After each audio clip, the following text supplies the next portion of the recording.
So good evening, everyone. This is the topic diffraction, and we will try to wind it up in this class only. This topic hardly comes in JEE Main or probably NEET. So we'll quickly go through this topic. Again, you'll have to note down some formulae. You have to note down some formulae. You see how it happens, what are the types of diffraction, and we are done. So we are not going to go in much detail about this because this is one of those topics which is not very relevant. Do we understand this? So the first heading is the meaning of the term diffraction. What do you mean by the term diffraction? Yes, tell me. What do you understand by the term diffraction? Let me fast and finish it before even it starts. These are small topics that has to be done quickly. Diffraction, what do you mean by diffraction? Anyone? What do you understand by the term diffraction? Whenever we use the term diffraction, it means it is bending of light rays. It is bending of light rays around obstacles. It is the bending of light rays around small obstacles. Whenever light encounters an obstacle, it bends. This bending of light is known as diffraction. Now, you must remember the important points. What to understand by diffraction, you may not draw this. This is just for you to understand what is diffraction. Whenever, again, this phenomena is observed when we will write important points on that. So don't worry. See, this is a small obstacle that you can see. The small obstacle, or here in this case, it is a small aperture or an opening. Now, when you light passes through this small aperture or small hole or small opening, we will see that the shadow,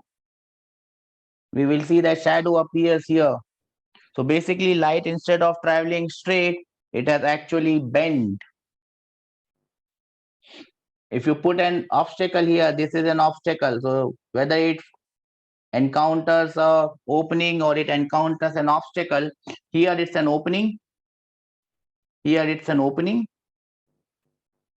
here it's an obstacle. Light will bend, and this phenomena is known as diffraction. Do we understand this? Yes, sir. Important things that you must remember.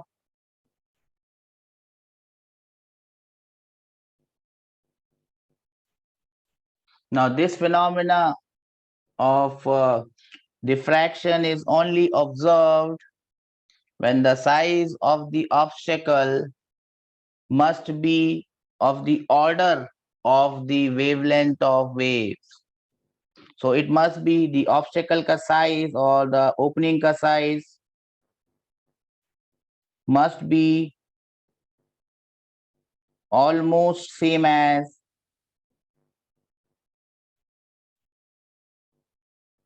wavelength of light. Then only you will see this phenomena of diffraction. You will see this phenomena of diffraction for all waves, whether it's a light wave, whether it's a sound wave, you will see this phenomena occurring for all waves.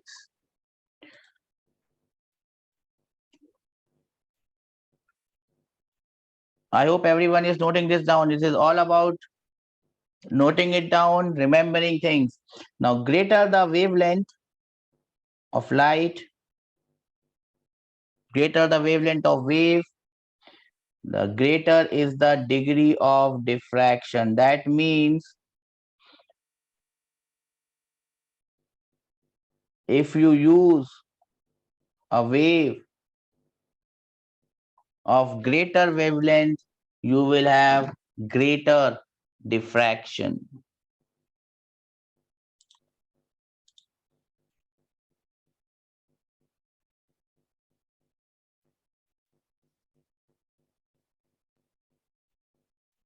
Now remember, because of this particular reason, the wavelength of sound is very large compared to wavelength of light, and therefore it is easier to see this phenomena of diffraction in sound, but for light it becomes pretty difficult.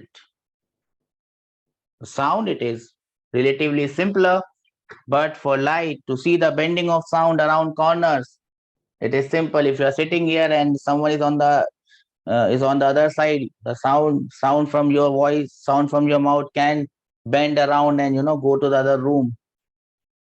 So it can easily see it because wavelength of sound is more than the wavelength of light. So far so good, we understand this. Yes, sir. Now this chapter is all about remembering small formulas, small shortcuts. You have to make this small shortcuts as well. The next one is the minimum distance that you need to be from an obstacle to observe the phenomena. Minimum distance, you should be away from an obstacle to observe the phenomena of diffraction. All these are information based questions. You might not require them, but since we are doing this, we are this is the only thing that we can write. D square by 4 pi, where D is the size of the obstacle. D is the size of the obstacle. So you must be D square by 4 lambda distance away from the obstacle to observe the phenomena of diffraction.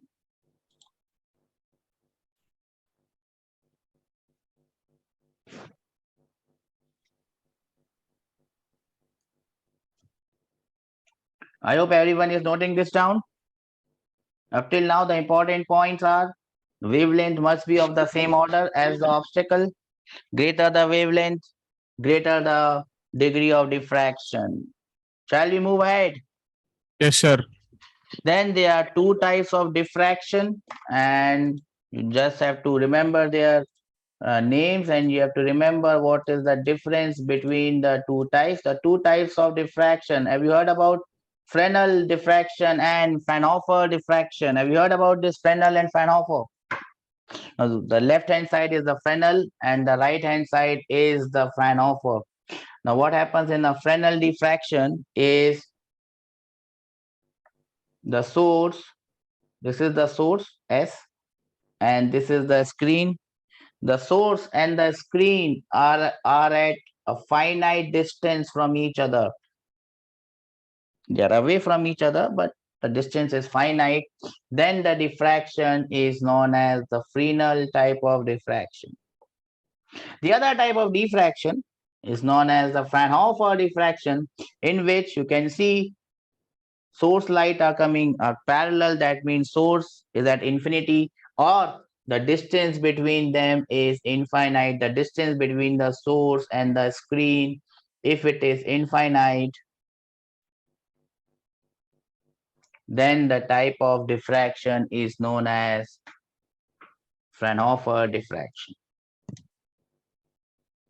You just need to remember the names and probably the diagram. If you want, you can draw.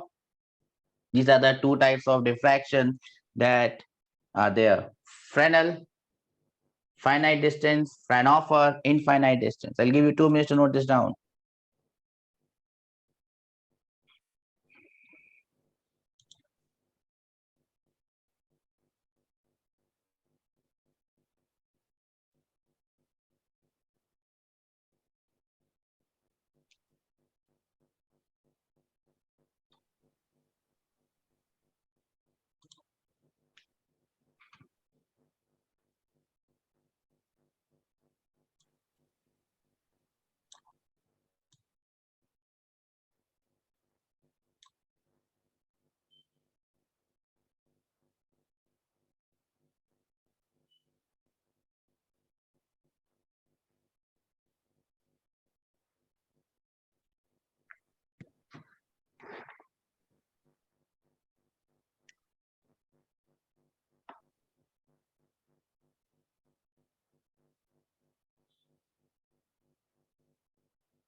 Have we noted it down, beta? No, sir. Okay, note it down.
Completed, sir. Let's wait for all of you to complete, beta.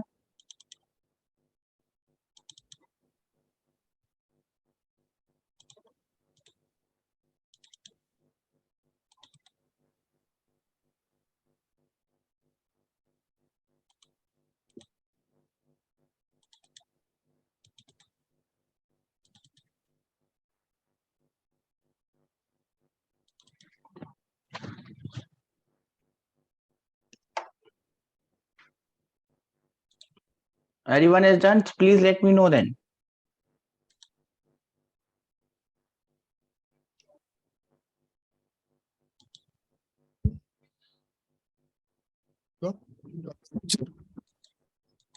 Yes, beta. Have you done this? Yes, sir. Shall we move ahead? Yes, sir.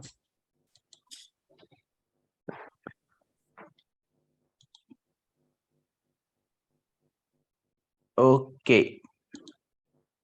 So,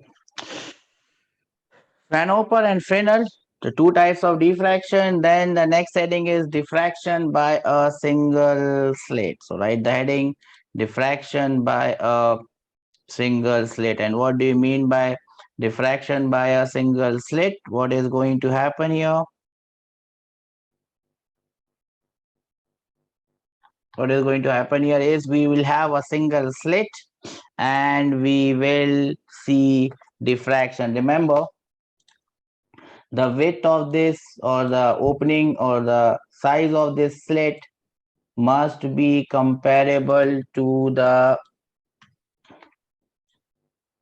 size of to the wavelength of light. So this is how, and this diagram might remind you of something that we have done before. So let us look at what are the things that we have here. Does this diagram remind you of something that we have already done? Yes or no? No or yes? Does the diagram remind you of something that we have already done? Yes, sir. YDSC. What? Young's double slit experiment.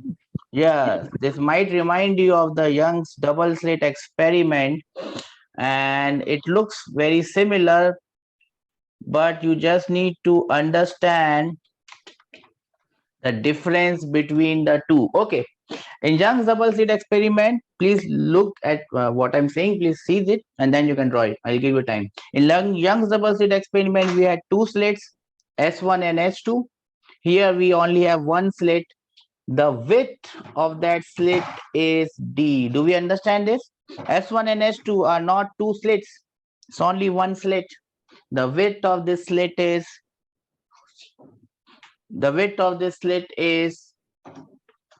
D. Do we understand this? Yes, sir. Capital D is the distance between the screen and the slits? It is still same. It was still there. It is still same. Then we take one wave from here. We take a point P here. Same thing. We take second wave from here. Then this is the path difference between the two waves. You understand this? Yes, sir. Is the same thing. They are going to interfere at the point P, and at the center point, what are we going to get? We are going to get a central maxima. Yes or no? Yes, sir. At the center, we are going to get a central maxima, and this is what it looks like. So show you the diagram, and showing you the diagram might be the best way of making it understand.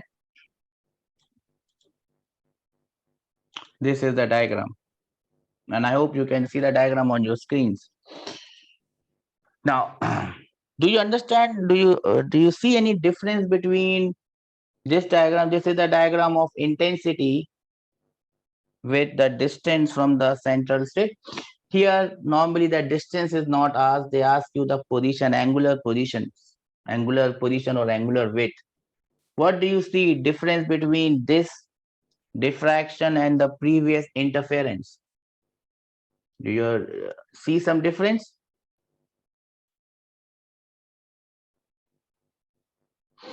Here, the central thing that you see, this is the entire central thing, this big one. The central maxima has the maximum intensity. The central maxima has the maximum intensity. Do we see this? Yes or no? Yes, sir. Central maxima has maximum intensity, and as you go away from the central maxima, your intensity decreases. Yes or no? No or yes? So that is the first point you can note. Central maxima, point number one. Central maxima has maximum intensity.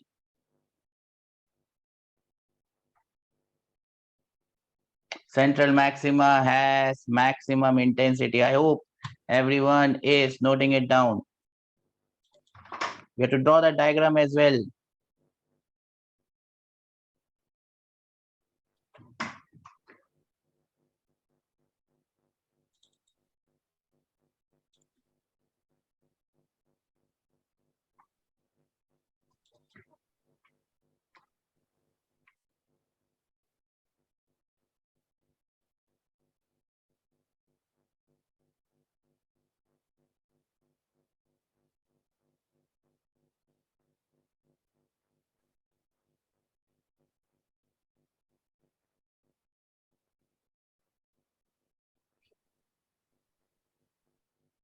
Have you noted it down? Have you drawn the diagram? Are you drawing the diagram, bacha?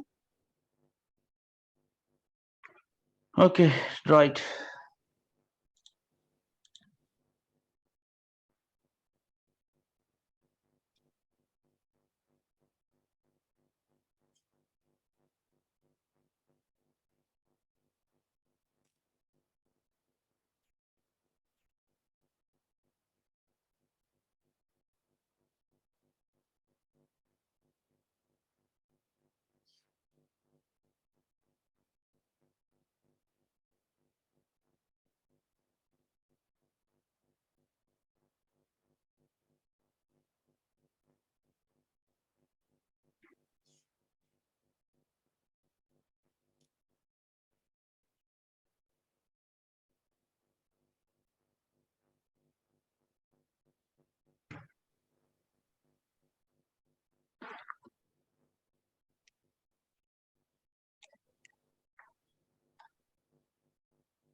Have you noted it down, beta? Yes, sir. One more point from the diagram that you must note down. You can see this distance. This is known as the width of the central maxima. The width of the central maxima.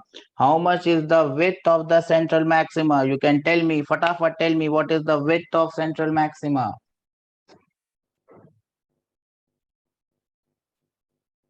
This is where the 2 lambda by d.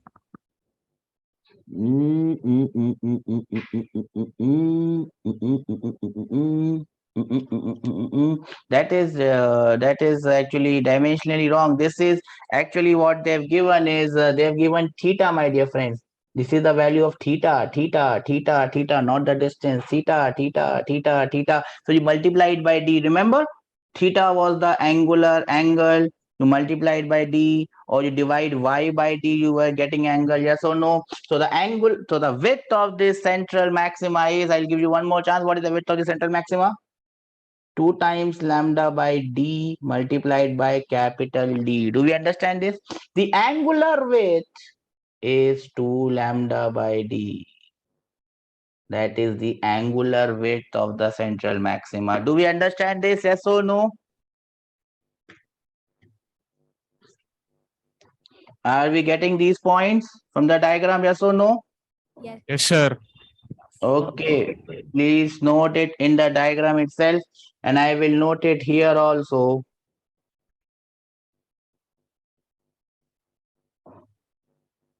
Width of central maxima 2 lambda d by d. Angular width theta is 2 lambda by d. I hope everyone is noting it down. Now, what do you see next? Minima occurs. Our screen is paused. Screen is there? Why are you losing the screen? Screen should be there. I have not done anything with the screen. Minima occurs on either side of maxima. I hope you can see this. Minima occurs on either side of central maxima. As you can see, I will mark down those minimas for you. Do you see minimas occurring? This is the first minima here. Yes or no? This is the second here. Yes or no? This is the third here. Yes or no? Whatever minima is occurring on right hand side or on the top, the same minima will occur on the left hand side or the bottom. Do we understand this? Yes or no? Yes, sir. I hope everyone can see this. The minima that I've drawn. Yes or no? Yes, sir. Okay. What are the positions of this minima? You can see the angular position as well. Now remember, for minima to occur, here the things have changed. The path difference d sine theta, it becomes equal to n times lambda. So it is the reverse of what was happening in interference. So from here you can get the value of sine theta, which is approximately equal to theta for small angles. That becomes your n lambda by small d. So therefore the first minima occurs at lambda by d. The second minima, angular position, occurs at 2 lambda by 3, 3 lambda by 3, 4 lambda by d, and so on. Do we understand this? Yes or no? Eh? Yes, sir. Then what about the other maxima? The central maxima is known as central maxima. All the other maximas are known as secondary maximas. All the other maximas are known as secondary maximas because they are not same. So secondary maximas occur where path difference delta x is 2n plus 1 lambda by 2. Now the path difference is d sine theta, that will be equal to 2n plus 1 lambda by 2. This implies your sine theta, which is approximately equal to your theta 2n plus 1 lambda by 2. If you have noted this down, I can mark those maximas for you. Have you noted it down? Yes, sir.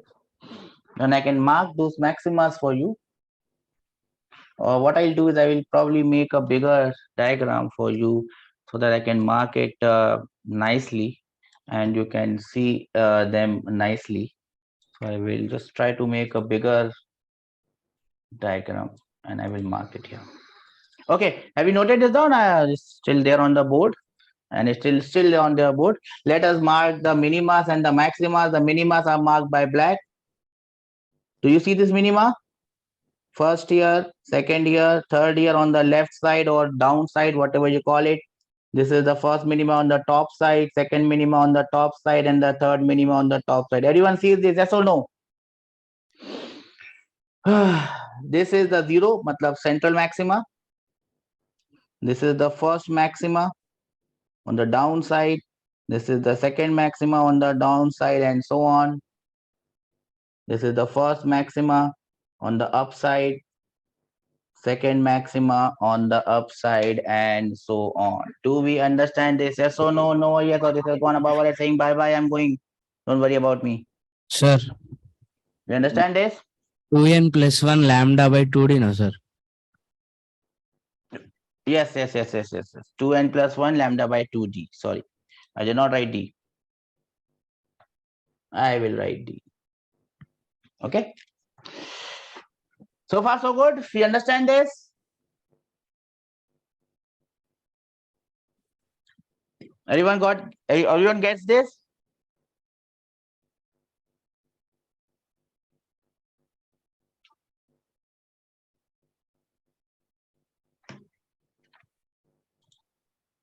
Now, this is a comparison between what we have read so far about interference and diffraction. Have you noted that down, everyone? Yes or no? No, sir. Yes, sir. Sorry.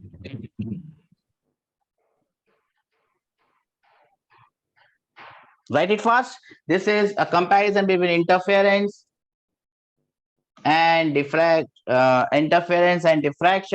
This is our old friend interference. It occurs because of the superposition of waves coming from two coherent sources. This occurs because of superposition of wavelets coming from different part of the same wavefront. Same wavefront, different parts. All fringes are of equal width. Please first understand what I'm saying, then you can note down. Here, all secondary fringes are of same width, but the central maxima is of double width. So central maxima is double.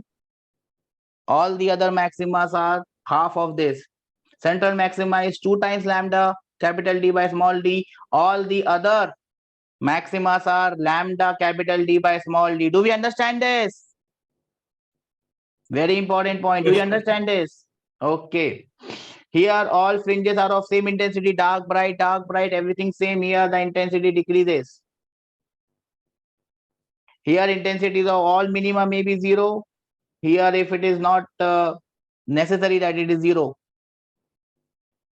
Interference, if you keep the amplitude as close as possible, you will have dark fringes, literally dark fringes.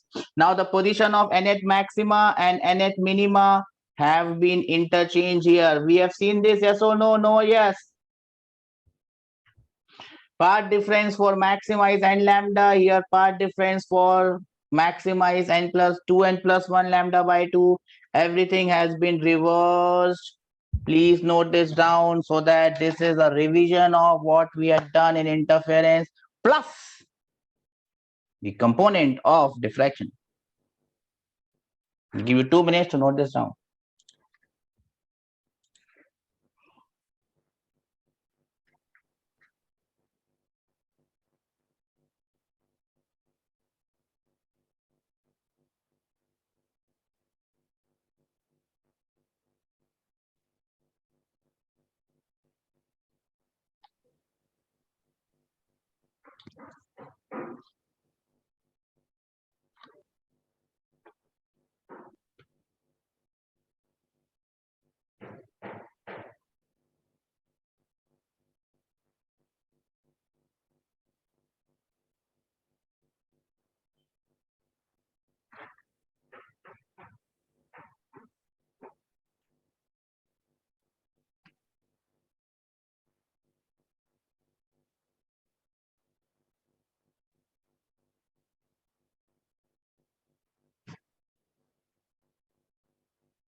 Have you noted it down, beta? No, sir.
Shall we move ahead, beta?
Completed, sir.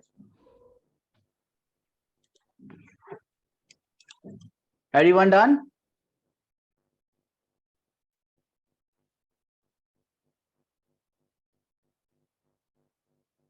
Yes or no?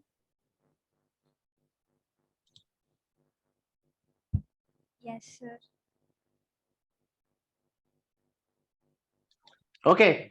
Now sometimes whatever formulae we had written are for Fraunhofer, are not for Fraunhofer, but for a single slit diffraction. Sometimes what happens is they give you Fraunhofer diffraction. Now, if they give you Fraunhofer diffraction, now Fraunhofer diffraction happens when the distance between the object and the image and the screen is infinite. So basically, what they do is they put a convex lens. You have seen that convex lens, yes or no? We have shown it. We have shown that convex lens here. Yes or no? They put a convex lens to make the image on the screen. In that case, now the formula that we are getting, the width of central maxima or the other maxima, the formula that we are getting it as the width of central maxima that we are getting is 2 lambda d by d for this Fresnel diffraction. If we use Fraunhofer diffraction, this capital D, remember, capital D would be replaced by F. What is F? F is the focal length of the convex lens. So remember it as an important note, because if they give you Fraunhofer diffraction with a convex lens, then instead of D, you use capital F. So write it as an important note. Important note. What is the important note? For Fraunhofer,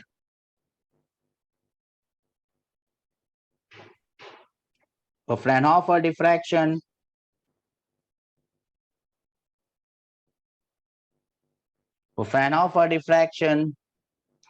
your width of the central maxima becomes 2 times F lambda by D. Your angular width becomes F. Angular width, why I'm writing F? Angular width of the central maxima becomes 2F by D, where D is the slit width.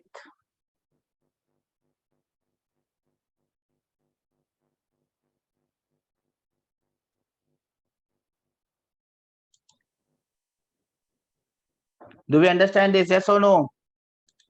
Yes. So if they give you Fraunhofer, remember this is how you tackle it, and this is how questions are framed. Are we ready for the questions? Yes or no? Yes, sir. Remember, the same question can come if a question comes, the same question can be there in your exam. I've hardly seen question from diffraction coming, but one class, if one question comes, one class will be equal to one question. When a wave of wavelength 0.2 centimeter is made to fall incidentally, incident is made incident. The spelling of incident is wrong. That is what is distracting me. Incident normally on a slit of width 0.004 meter. Then the semi-angular width. They're asking you the semi-angular width of central maxima. The semi-angular width. The semi-angular width of central maxima is how much? You have 2 minutes to solve this.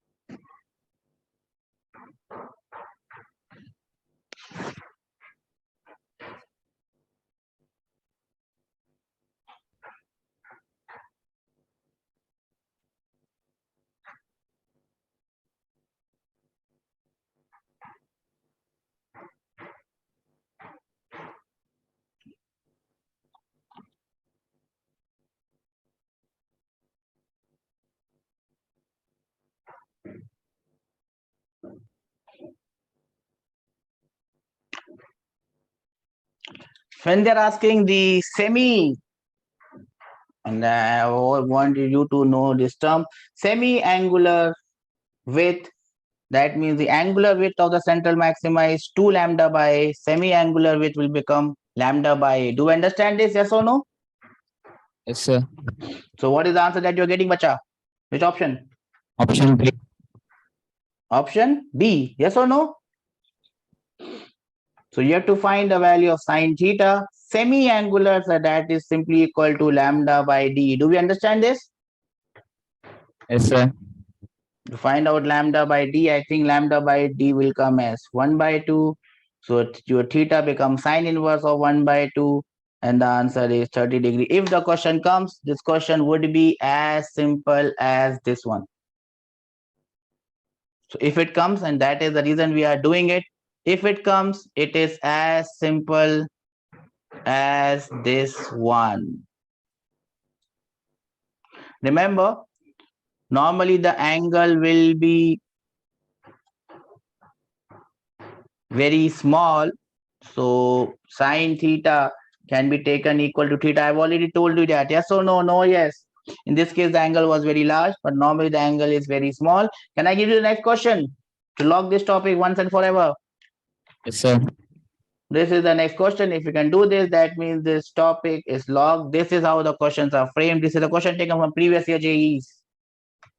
Hardly any question have come. Light of wavelength 6328. That is why this wavelength is so much like this. Taken from a previous year paper. Is incident normally on a slit having a width of 0.2 mm. The width of the central maxima measured. They're talking about the angle. Is given in terms of angle. The width of the central maximum measured from the minimum to the minimum diffraction pattern on a screen 9 meters away from it.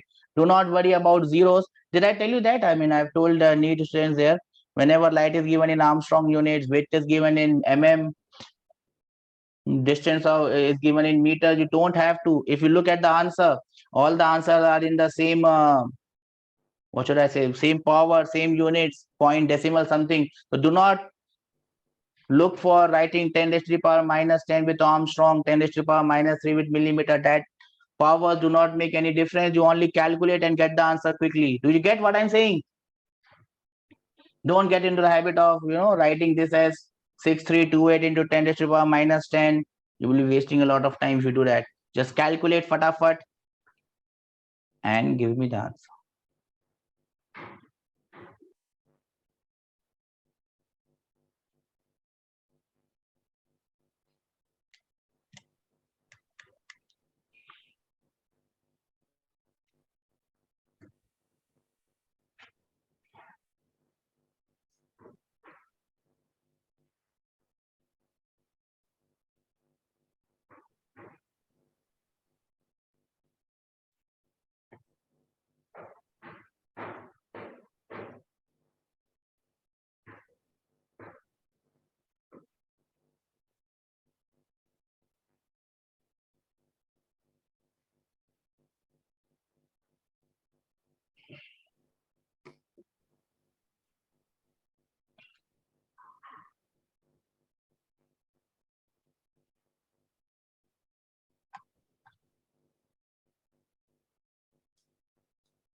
Did you get the answer, beta?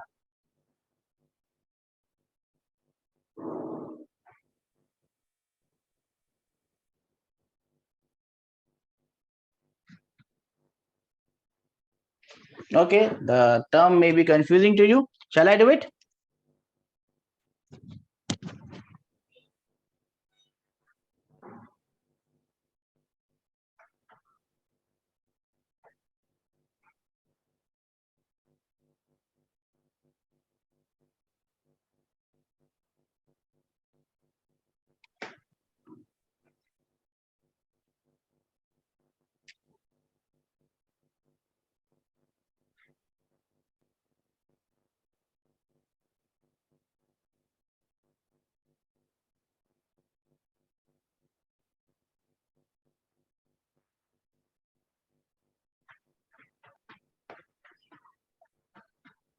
Okay, I think you have got caught somewhere. Shall I do it? Yes, sir. So, what is the angular width or angle of the central maxima? I written the wrong spelling. Angular width, theta, that is 2 lambda by d. Yes or no? That is the Sir. answer. 2 into 6328 into 10 raised to the power minus 10. If you want, you can write. Divided by 0.2 into 10 raised to the power minus 3. And that is the answer, beta. But remember, in which unit this answer is coming? In which unit is this answer coming? It is coming in radians. Do you understand this? It is coming in radians, so you have to multiply it by 180 degrees is pi radians. So multiply it by 180 by pi. And because of this pi is 3.14. Therefore, this was given as 6328. So it is, you can multiply, it will be 200 or 2000. Do you get my point? Are you getting my point? That is why this was given, and the answer that you will get is 0.36 degrees. I only wanted to emphasize that whenever you get this theta, you will always get this theta in radians. Will you remember this? You will never get it in degrees. Do we understand this? Yes or no? That is all that you need to know about diffraction. Remember the formulae, and the question that you will get would be pretty straightforward. So I wind up this class here. The next class, just tomorrow, I will try to wind up your polarization as well. Your entire wave optics would be done and dusted. And let's see, then we will move ahead and do the other coming things. Take care. If you have any doubt, please ask me. The doubts in thermal expansion, if it is a doubt from this topic, you can ask me here. In thermal expansion, you send it to me. Send me the question number, whatever, send me the photograph, whatever, and I will tell you how to do it. Okay? Okay? Anything else that you want? No, sir. Okay. Then I will wind up this class here. Take care and may God bless all of you. Bye bye. Bye, sir.